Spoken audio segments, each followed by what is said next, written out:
How y'all doing, folks?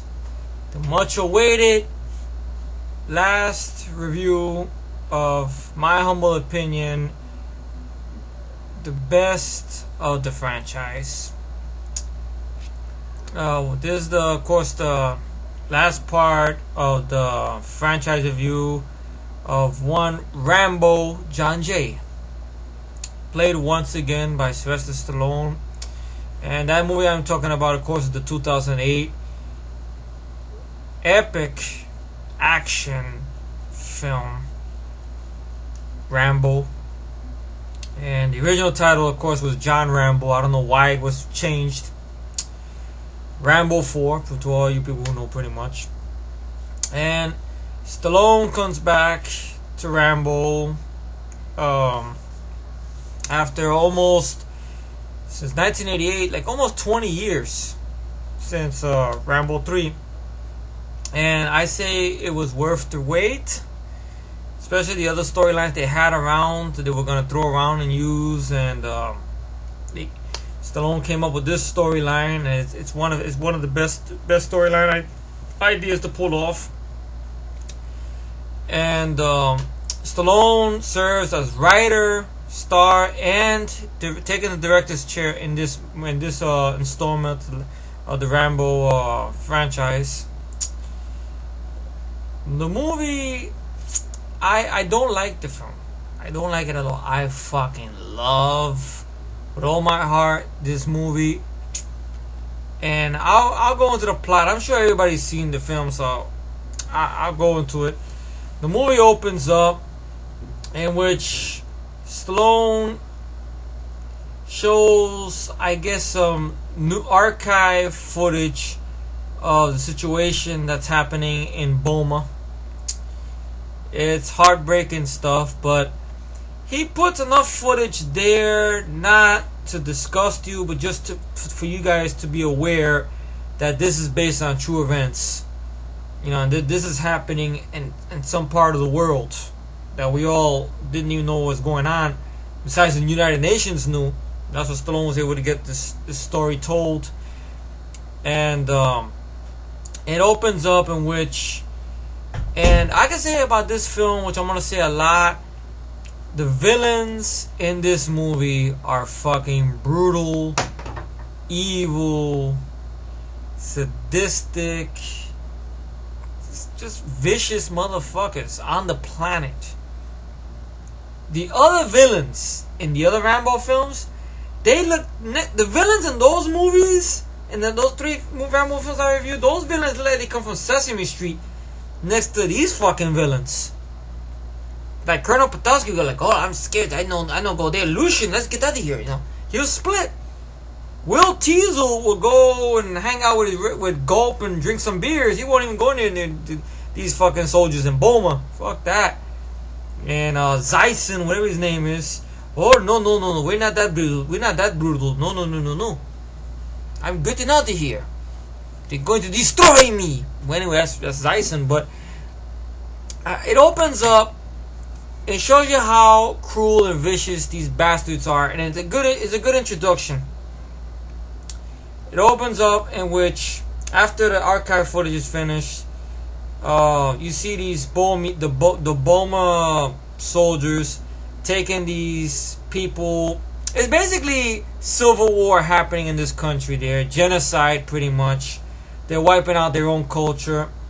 You know, very cruel shit. I mean, they take these people from the village, the soldiers, right? They take them off a truck, and they pretty much start betting money on them. And it's like this area, I guess, where there's like a swamp or a lake or something, and one of them is taking landmines and throwing them all over the place. One of the landmines blow up, and wants these people to run. They start betting money on them. That's how cruel they are. All the way across to see which one can hit the landmines. And if they do not run, they are shot. And it goes through there, they're running.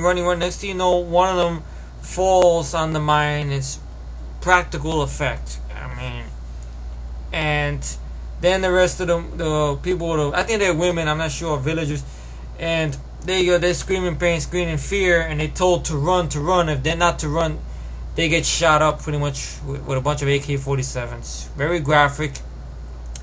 The scumbag who runs this army, I wish I would know his name because he's unforgettable. Believe me, I don't know why I can't. Colonel Chen or Chan, whatever his name is, or Guang or whatever. And the actor who plays him, there's a good backstory Stallone talks about on the commentary and on the long featurettes the DVD has. That guy is actually a real Korean freedom fighter. And while he was getting ready to make this movie, his family, some of his family members who are living in Burma, their lives were threatened if he helps Stallone make this movie. But he knows that this movie has to be made and the story has to be told, so he did the movie, you know, and everything like that. And it's a good backstory behind the movie that Stallone talks about on the commentary and on all the featurettes the DVD has. And then the title opens up, Rambo, and we see John Rambo living in Thailand still. But the way Stallone did him in this movie, he kind of wanted to go back to the way Rambo was in First Blood. So he didn't want superhero Rambo like to what part 2 and 3 did. You know, he wanted to bring him back to more the man lost. You know, the man who's hate what you know, the things he's done. You know, stuff like that. And he's pretty much, he survives by hunting down snakes and selling them and everything like that. You have an opening sequence there where he's hunting down snakes. And Stallone actually did grab a couple of real snakes, no CGI bullshit, but they had to like get the snake wrangler there, and they covered up the mouth so the snake wouldn't bite Stallone, but Stallone was still nervous about it. And the album is scored by like I just played now, by Brian Tyler. Awesome fucking score. And he was a student of Jerry Goldsmith, so he has a lot of respect for Jerry Goldsmith. And he really adds a little bit more to the Rambo theme and everything like that. So he makes it back to his employer, who's running this kind of snake show. What they do is weird gambling thing when they got one guy in the middle of the fucking place there. Hey, King Cobra! King Cobra! King Cobra! Saying some shit like that. And Rambo comes back tired from hunting snakes and tells him something about, you bring too much cobra, how about some pythons? He tells him in language, and he goes, fuck off, okay? Something like that. And he walks away from him. And then there's these people that are brought there, and they're Americans, missionaries from Colorado. And you got this girl with them, Julie Benz, who plays Sarah Miller. And you got the lead guy that's with them. The actor's name is Paul Schultz. I remember him in one of the episodes of season 2 Sarcana Chronicles. He actually played a Terminator in one of the episodes.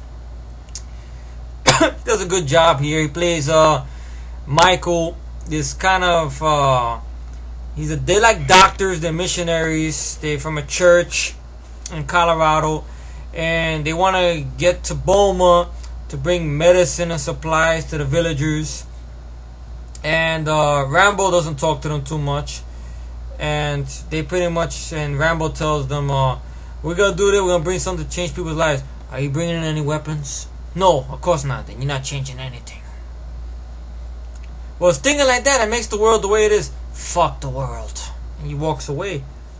And then Michael's about to give up, but Sarah Miller goes to talk to Rambo, and Rambo is reluctant to listen to her and everything like that. He tells her to go home, and then it cuts away. Each time that you think that these son of a bitches, the Bohemese army cannot be more lower, it keeps on sinking how low these motherfuckers are, and it works up to a good comeuppance, which I'm gonna get to in a little bit. But they go, and it was all based on fact. At nighttime, they attack this village and take all the young teenage boys who are probably, I don't know, maybe 16, 15, 17, and draft them into their army by force.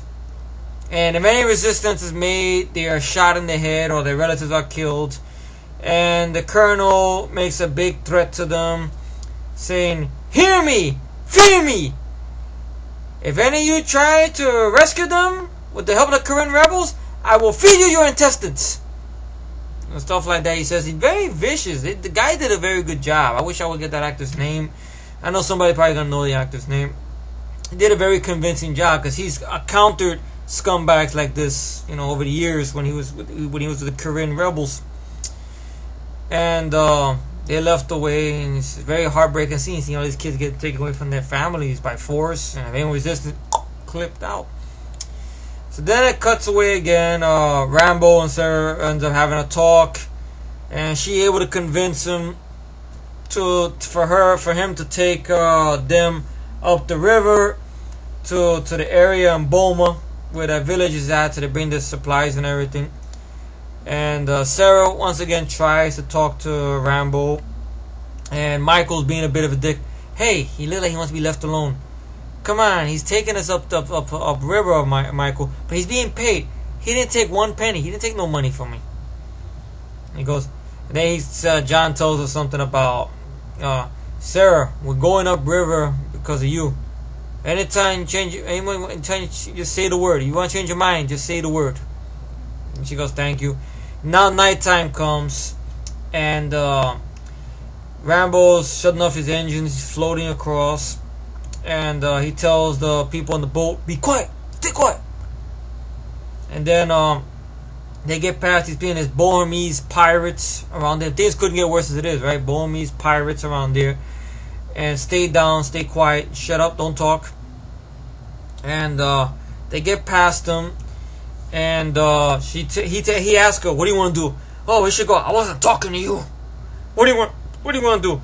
And she's about to answer. All of a sudden, a boat approaches them, right? And what happens is they put the anchor there, and then the lead pirate asshole tells Rambo, "Why you disrespect us?" "I know that I respect you. I don't respect you." "What do you got?" "Medicine supplies. We want to bring medicine supplies to the village there." And then what happens is they spot Sarah on the boat, and they order Rambo at gunpoint to surrender the woman. And he goes, "Take the money,